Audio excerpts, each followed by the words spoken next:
Hi there, my name's Anna and welcome back to my art channel. So in today's video we're going to be working in colored pencil, this way around, and I'm going to be showing you my latest colored pencil drawing. This lovely fighting fish, and yeah, as always I really enjoyed the drawing process. I love colored pencil, but it does take a while. Anyway, I hope you draw along with me maybe, and I hope you enjoy the video, and if you do, remember to give me a thumbs up and to subscribe to my channel. And now we're on to the drawing portion. Here you can see my initial sketch of this lovely blue fighting fish, and I'm working on my desk easel for this drawing, and I've put my tablet as reference up beside me. Usually I won't print out reference photos because it's just a waste, and it's nice to be able to zoom in and out of your reference and to kind of keep it in the same size as what you're actually drawing, especially when you're sketching, and you can just move the picture around if the screen you're using isn't large enough. And for this drawing I'm using a lot of Derwent Drawing Chinese White.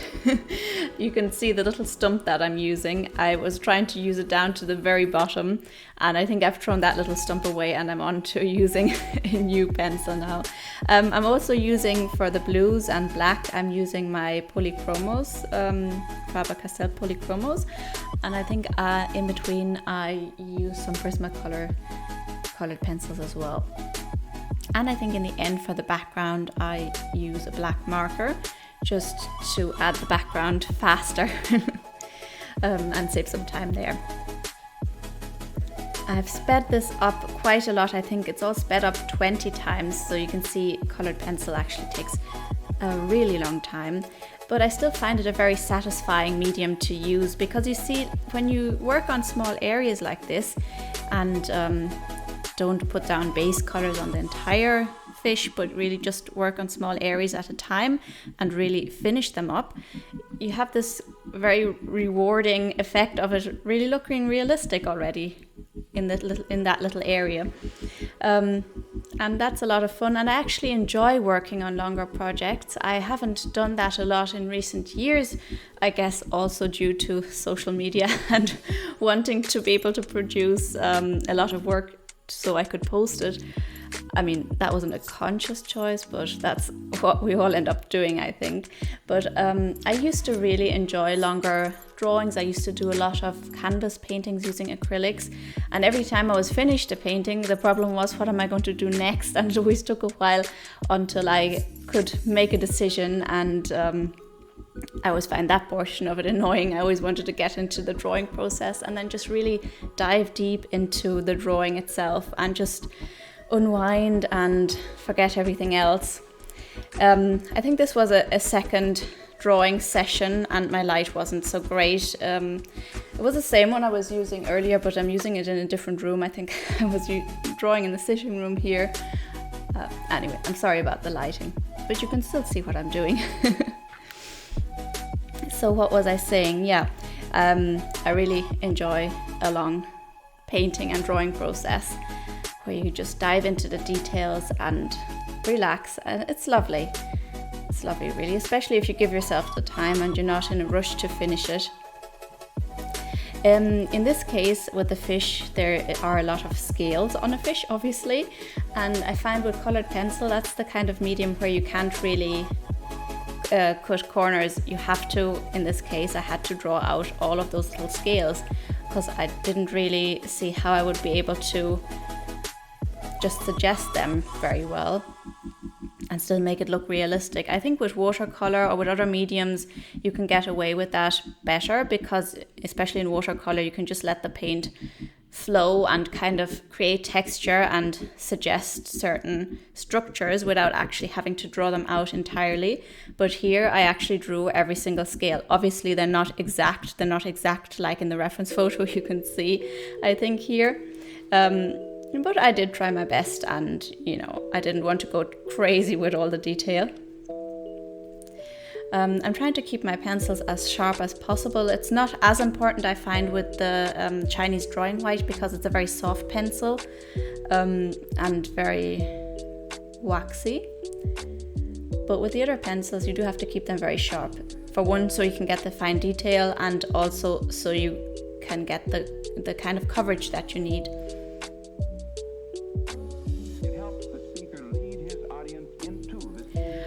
For the paper, I am using a toned paper. I actually can't think of the name of the brand right now. Let's see, maybe I have it lying beside me and I can just check. It's Strathmore toned tan paper and it's relatively large actually. Maybe it would be better to use smaller sheets of paper so that it wouldn't take so long to finish a drawing. But as I said, I am enjoying these colored pencil drawings, and I switch between mediums so that I will have some watercolor drawing in between and be able to finish those quicker. I really enjoy though drawing on toned paper because the white just stands out so nicely, and I find you don't really have to add in a background necessarily. I'm actually not quite sure if it was a good idea to add the dark background that I added in the end. I think I could have just left it as it is. That's my opinion. I guess others might think you need to fill out the entire page, but with the toned background I think it looks really nice. And since I've been doing this, I've been using a lot more white, I guess. So what am I doing? I mean, what's the drawing process? And basically I'm looking at my reference and I'm filling out every area as I see on my reference photo. So I find the light is better now in this sitting, but yeah, I think I missed a portion of the filming. I think my camera must have been full, my phone, and it must have turned off. So I'm sorry about that, but I'd say you still have hours and hours of footage in this video. So there's still a lot of the drawing process in it. Yeah, I'm starting to block in a bit of the background here as well. And I'm using my my Faber-Castell polychromos for the beginning of it. Then I switched over to a more wax-based one from Derwent. And yeah, as I said, maybe I should have just left out the background. When you're using more oil-based pencils, as I said, keep them sharp and work in small little areas and blend them very slowly.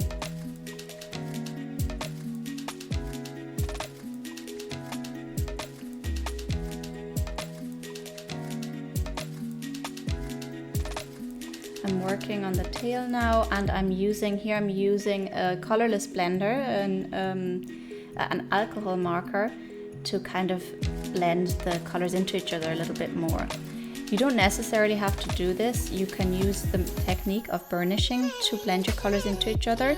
So you would usually start off with a light layer or several light layers, and once you've got all the colors down that you kind of need, you use your last color to kind of press harder and to press the colors into each other.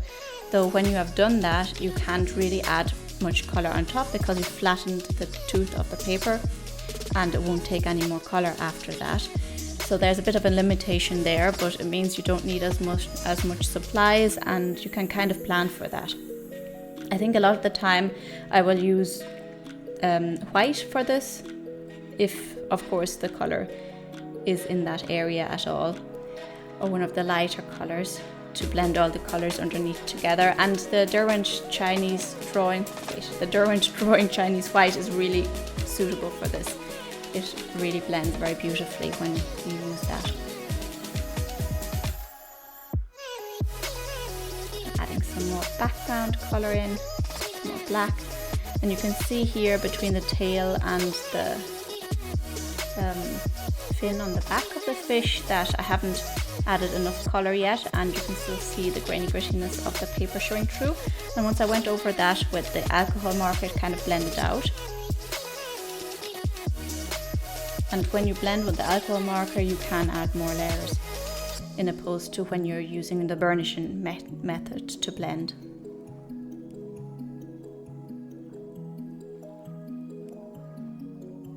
I'm using several shades of blue for this fish. Some of them are a little bit warmer, like ultramarine blue.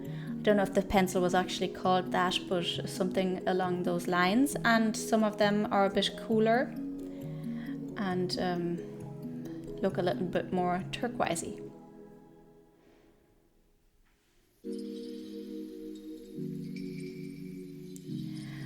I'm also using a little bit of yellow for some of the areas of the fish that are kind of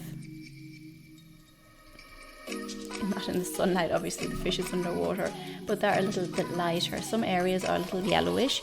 You mightn't see such nuances at first when you look at your reference, but if you look closer, some of the areas that are white aren't pure white. Some might be a little bit greyish because they're more in the shadow, or there's a little bit more pink or purple there, or even a bit of yellow, as I said.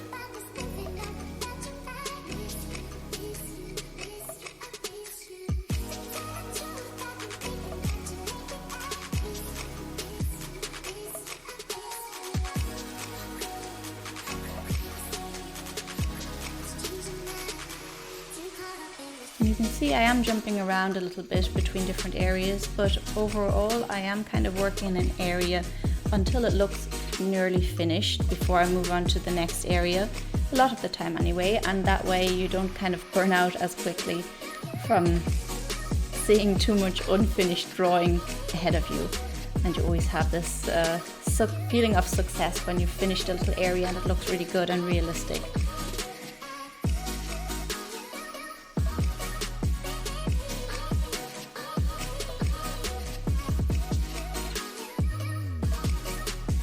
Yeah, so I usually add my colour, be purple or blue, and then I'll add white over it and press a little harder to blend it out. And you can get a really smooth blend by doing that. And it's a little harder if there's actually no white in that area. But then you just use whatever pencil you're using to press down a little harder in the end.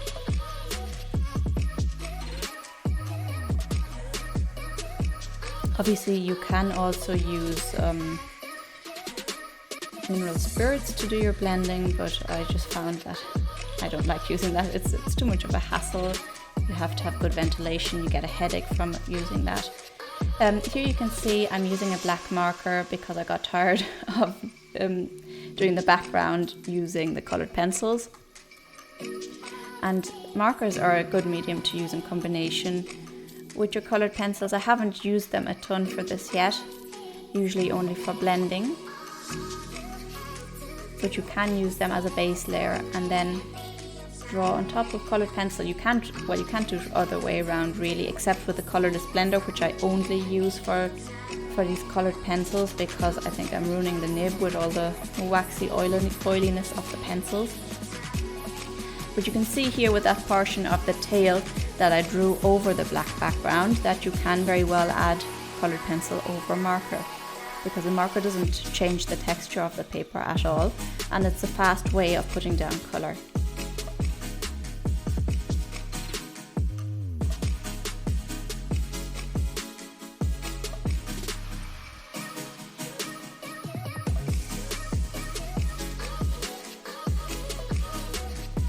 And I must say I haven't done a single coloured pencil drawing that I didn't like at all. It's a really fantastic medium. I mean, you need a lot of patience obviously, but you get great results.